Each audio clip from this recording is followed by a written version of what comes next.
அவர் bus வந்தோடனே போலீஸ்காரங்க லத்தி எடுத்து அடிக்க ஆரம்பிச்சாங்க. கூட வந்த பசங்களுக்கு நிறைய பேருக்கு சட்டையில கட்டி வச்சு கிழிச்சிருக்காங்க. லைட் ஹவுஸ் பக்கத்துல கேட்டோம், அது வந்து ஃபாலோ பண்ண முடியாது, பாலத்துல வந்து குடுக்குறாங்க அப்படின்னு. இந்த மாதிரி இடத்த கொடுக்கலாமா? நாலஞ்சு குரூப் உள்ள வந்தாங்க. வந்தோடனே வந்து எல்லாம் டோட்டலா தலைகீழ மாறிடுச்சு. ஏதாவது தகுதியான இடத்த கொடுத்திருக்கலாம்ல. போலீஸ் வந்து தடியடி நடத்தினாலதான் இது எல்லாமே நடந்துச்சு. காவல்துறையா அவங்களுக்கு வந்து சாதகமா இருக்காங்களா? ஒரு போலீஸ் கூட வரலைங்க சார், பாதுகாப்பு கொடுக்கல. எல்லாமே நடந்து முடிஞ்சதுக்கு அப்புறம் தான் அந்த இடத்துக்கு வந்து எல்லாத்தையும் அடிக்கிறாங்க, விளக்குறாங்க, எல்லாமே பண்றாங்க. இது முழுக்க காரணம் இந்த கவர்மெண்ட் தான், இந்த போலீஸ் அதிகாரி தான்.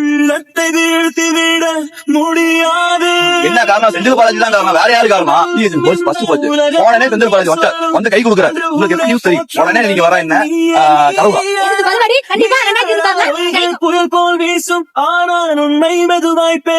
டக்குனு ஒரு எமர்ஜென்சி நடத்தணும், ஹாஸ்பிட்டல் பாருங்க, சும்மா அப்படியே இது போறது என்ன வரது என்ன, ஒரு லேடி அங்க உட்காந்து குழம்பு சிக்கன் அது தூக்கி போறாங்க உள்ள. அப்படி வேஷம் சார், வேஷம் தான், டிராமா. அது மக்களுக்கு புரிஞ்ச போதும். விஜய்ங்கிற தனி மனுஷனை தரையில அமுத்தி போடணும்னு அடுத்த டிராமா. சரிங்களா? இப்போ இவ்வளவு கூட்டம் இருக்குதுன்னா எவ்வளவு போலீஸ் போடணும்? விஜய்ங்கிறவர் வந்தா எவ்வளவு தனம். அங்க திருச்சியில பாத்தீங்களா 14 லட்சத்துக்கு மேல வந்தாங்களா? அப்படிதான் ஒரு சம்பவம் நடந்ததா? அதுக்கப்புறம் 2-3 கூட்டம் நடந்துச்சா? அதுல ஏதாவது சம்பவம் நடந்தது? காலையில நாமக்கல் அந்த சம்பவம் நடந்தது. அதுல கரூர் மட்டும் கரெக்டா நடக்குது. அது இருக்காங்க ஆளுங்க, அவங்களுக்கு எல்லாம் விஜய் தக்க பதில் கொடுக்கணும்.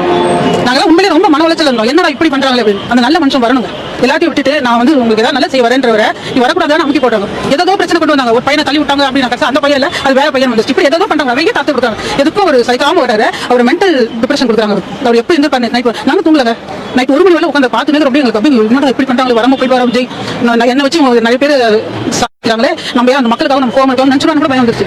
அப்படிலாம் இருக்காம அவர் வரணும். இவங்க இது எல்லாத்தையும் எடுத்து கொண்டு வந்து நான் யாரும் கட்டவங்களுக்கு இன்னைக்கு நீங்க எல்லாம் பண்ணதுக்கு அப்புறம் இத்தனை அமைச்சர் இத்தனை போலீஸ் வந்து எதுக்காகுது? இன்னைக்கு நீங்க வேற இடத்துக்கு இந்த செருப்புக்கு எதுக்கு சார் போலீஸ் காவல?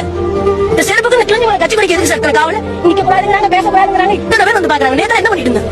இந்த இடம் தகுதியான இடம் ஒரு போலீஸ் கண்ணு தெரியாது, கருவூல ஒரு போலீஸ் கண்ணு தெரியாதா? எல்லாத்துக்கும் பொறுப்பு முதல்ல இந்த இடத்துக்கு வந்து அப்ரூவல் கொடுத்த ஆளுங்கட்சி. அதுக்கப்புறம் இந்த இடம் தகுதியான இடமான அவங்க கட்சியில இருக்கிற நிர்வாகம்.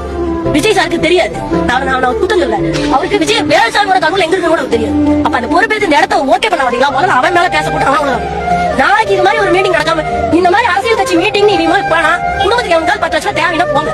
ஆனா வாங்குறது நம்ம இருக்க மாட்டோம், எவனும் வாங்கிட்டு போக நம்ம கொடுத்துருக்கோம். அதுக்கு இஷ்டப்பட்டா நீங்க மீட்டிங் இன்னுமே செம்மையாட்டு கூட்ட மாதிரி இருந்தோம்னு வச்சுங்க, உண்மையாலுமே நம்ம வாழ்றதுல வேஸ்ட். நம்ம எவ்வளவு ஒரு கிளிக்கிரியா யூஸ் பண்றாங்கிறது இந்த மீட்டிங் வந்து இருக்கு. அதான் இங்க இருக்கிற இத்தனை படிச்சு எவ்வளவு கேவலமா நீங்க கல்வி பார்க்கலாம் கொண்டு வந்துருக்காங்க. இவங்க படிச்சவனாலும் கேட்கறாங்க காலையில நியூஸ் அவ்வளவு கேவலமா. இங்க இருக்கிற பிள்ளைங்க இங்க இருக்கிற விஷயம் பார்க்க வர மாட்டாங்க. யார் நம்ம குழந்தைங்களோட ஒரு அறிவியலான்னு கேட்கறீங்க. இங்க பக்கத்து வீட்டு பிள்ளைங்க வந்து விஜய் பார்க்காதா சார்? யார் கண்ட்ரோல் பண்ண முடியும் நினைக்கிறீங்க? நடந்த சம்பவம் நடந்தது யார் மேல குற்றங்கிறத விட கவர்மெண்ட் மனுஷனை மதிக்கிறதே இல்ல சார். எந்த அரசியல் கட்சி மனுஷனை மதிக்கிறது இல்ல சார். நம்ம பார்த்து திருவிழா தான் சார் ஆகும். திருப்பி எல்லாம் அடிச்சோம்னா தான் யோசிச்சு கேள்வி கேட்டு படிச்சவனை உட்கார வச்சு பண்பானவனை உட்கார வச்சு ஜனங்களை நேசிக்கிற தலைவரை தேர்ந்தெடுக்காத வரைக்கும் நம்ம செத்துட்டே தான் சார்.